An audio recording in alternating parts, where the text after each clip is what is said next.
Welcome to Space Time with Robert. I'm Robert, and these are our telescopes that we like to bring out every Sunday at sunset and share with the public. Got my education online. I have education in explaining the fundamentals of light as well as modern astronomy. And how I fund this passion is through driving trucks for a living. That's how I make my money. How long have you been hosting the Sunday Space Time with Robert events? Since 2017. Yeah, what inspired me to get into this was Saturn. I saw, when I was growing up, I always loved Saturn, and I saw Saturn for the first time in around 2016 with my first telescope, and I was like, wow, everyone needs to see this. Do you want to have a look? Please. And so I decided to start taking my telescopes to barbecues and parties like that. It was just this party trick that I would do. Be like, hey, come on over here and look at Saturn, everybody. And Jupiter was in the sky in 2016, as well as the moon. And those are the only three things that I knew how to find at that time. So yeah, after sharing views of Saturn with my friends, I thought, what would it be like if I just took this out to the public? And so I started taking it out, yeah, you got it. Started taking it out to Boulevard Park and started showing people Saturn and the moon while I was out there. And it was a lot of fun. People were like, what, can we do this more often? Can we do this like maybe once a month? And I was like, yes, of course, let's do it once a month. So I started bringing my telescope out at least once a month.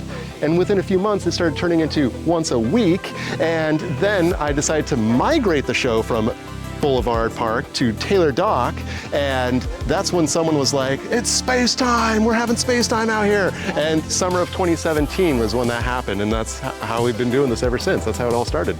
I feel like if Bellingham were to build a public observatory, this would probably be one of the best spots. It's got some of the best foot traffic, some of the best view of the open sky. It has a lot of space for people to set up their telescopes on these wide walk paths. It's open 24/7, and it's actually right on the edge of Bellingham's light dome, or the light pollution area of Bellingham from the inner city lights. And so I feel like this is the ideal spot for setting up public events for astronomy.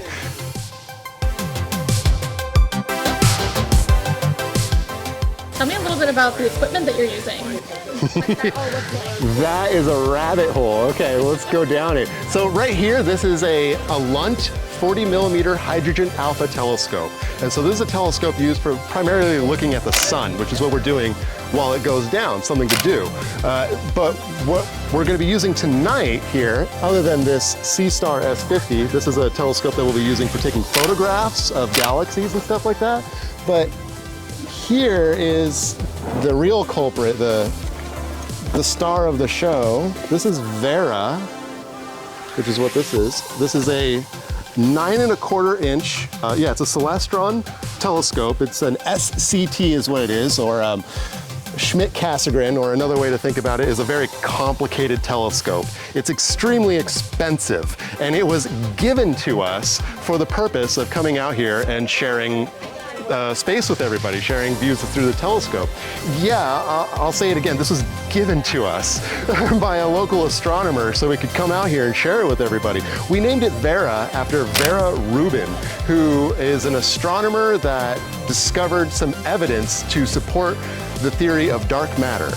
And she did this by looking at stars moving on the outer edges of galaxies. And this telescope is particularly very good at looking at galaxies. And so that's why we thought the name was fitting. And this telescope is different from the other telescopes we used to use. We used to use these big 10-inch Dobsonian telescopes, much like that one over there. And we would let people sign those telescopes and then give them away to schools. But ever since we got Vera, that's changed our entire donation program. But yeah, that's what we'll be using tonight. So kind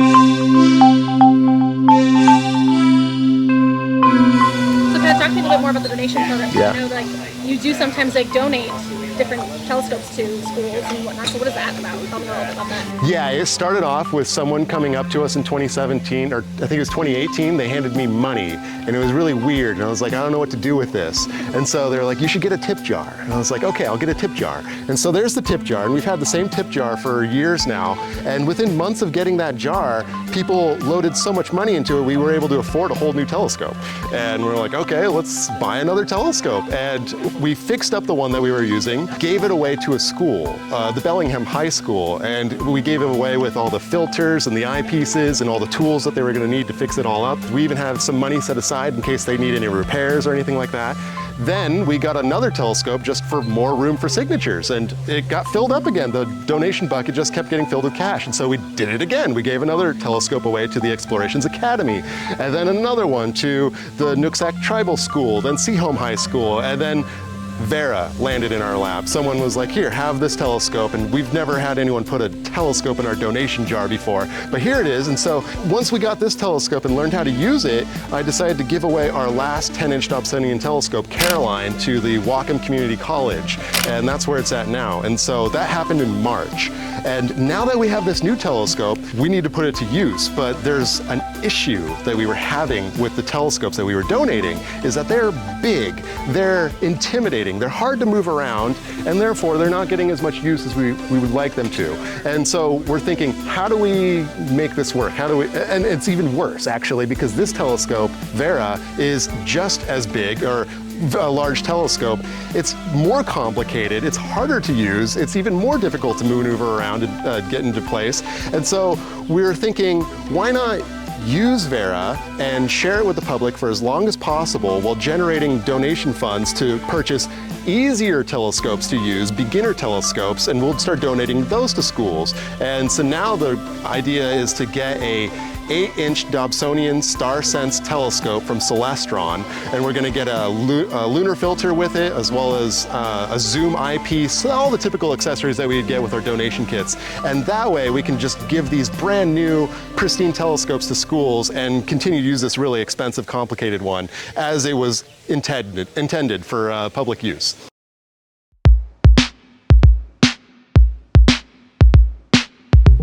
All right, let's talk a little bit more about space. What is your favorite part about sharing this program with the community? When you see two strangers come about that might never have interacted with each other or have any reason to interact, come together and then get to enjoy space like the rings of Saturn together, it's really cool just to see how it connects people. But surprisingly, it's actually collecting their signatures that is my favorite thing about coming out here with the public. It's the signatures. When they get added to the telescope, it's like a community art project for me. And I then get to finish these pieces by donating them to schools, and we get to see the full work of art there, along with the science that goes into it and all this stuff. It's just real cool thing to do. I feel like it's just artistic. But also, I know it's a little corny, but when I see all the signatures on the telescope, it feels like this small sample of the universe. It sort of makes me have this idea that we're not just in it, but we're a part of it. And so, yeah, collecting signatures is my favorite part about coming out here with the community. And why I think it's so important to do this is because, well, not everybody has the money or the time to access stuff like this. Some people are just too busy, and I get that. To make this available is just really cool for people to experience something that they otherwise would have never had an opportunity to experience. And it makes people realize the possibilities of scientific instruments. If you are too skeptical, I feel like there's a healthy skepticism, and then there's too skeptical, where if you start thinking that things are just simply impossible, it was impossible that we landed on the moon, for example, then you might also think it's impossible that humans are affecting the climate in a harmful way, or that they could do anything to prevent it. And so it's understanding that scientific instruments are awesome and really capable, and the humans that think about these things are just as capable and awesome, is a really cool demonstration just to have out here in the public, and I just love being a part of it. That's just it. Want to look at the sun? Sure. Yeah. What are you guys looking at? The sun, you want to look? Can I? Yes. Why are we looking at the sun? Why not? It's a sunny day. Sun. Well, right now we're in the midst of a solar maximum, and so the sun is very active and has a lot of features on it. You might see some prominences, some fire coming off the very top of the sun. You see that, right? Cool. The solar flares? Yes. Okay. Off to the right too? Yes, yes.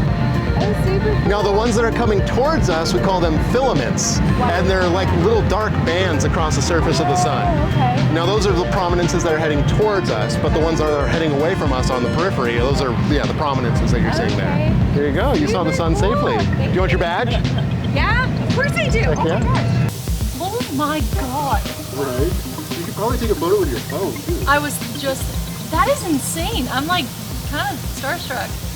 No pun intended. Yeah, and this is our most zoomed out view. We can zoom in way closer too What? and get really into those craters. Oh my God. But while it's still bright out, I like to try and do it like this and get those wide angle views. That cone of light that goes into your pupil is Can you see surprisingly... anything out of those yet? Yeah, we Oh, see that's you. insane.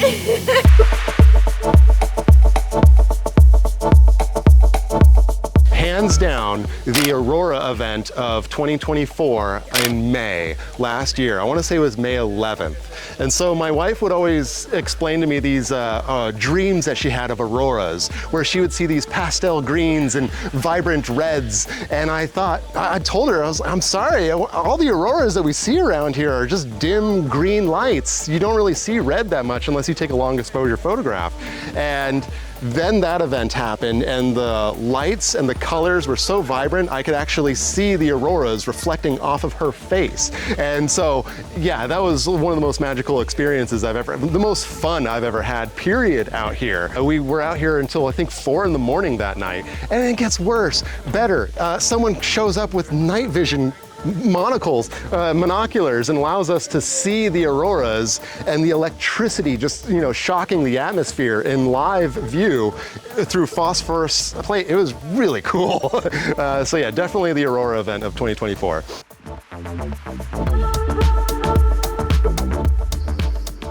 It's weirder than any sci-fi, and it's wilder than any fantasy.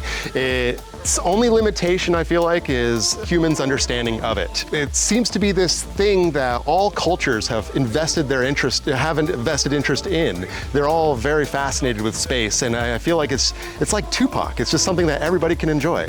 And so that's what I love about space. Spacetimewithrobert.space. It's a website I built for you so that you can come and check out at a glance if I'm going to be out that Sunday or not. It'll say go or no go on the day of. So every Sunday it'll say go or no go, and then throughout the week it'll say pending as we bite our nails looking at the weather forecasts. And so I feel like that is the best place to figure out where and when I'm going to be somewhere. Otherwise, just look for me on Reddit. I'll post there on the Bellingham subreddit as much as I can.